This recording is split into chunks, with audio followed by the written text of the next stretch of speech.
વડોદરા જિલ્લાના સિનોર તાલુકામાં તેરસા ગામે શ્રમજીવી પરિવારને ત્યાં શોર્ટ સર્કિટથી આગ લાગતા ભારે નુકસાન થવા પામ્યું છે।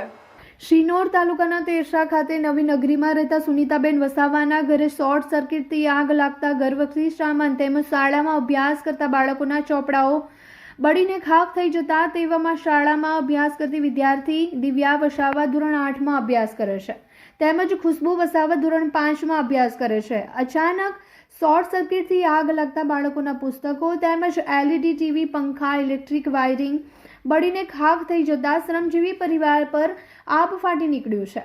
તો પરિવારને સરકારશ્રી તરફથી યોગ્ય વળતર મળી રહે અને બાળકોના ભવિષ્યની ચિંતા કરીને બાળકોને પુસ્તકો મળી રહે તેવી સુનીતાબેન માંગ કરી રહ્યા છે।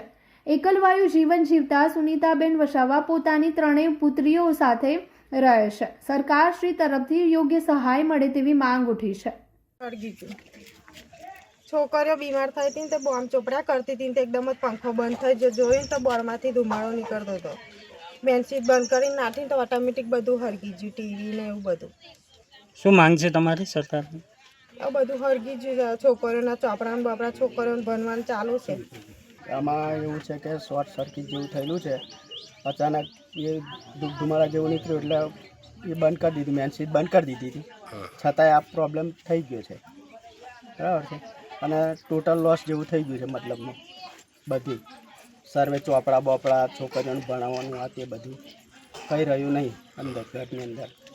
જે સરકાર સહાય આપતી હોય તો અમે માન્ય છે।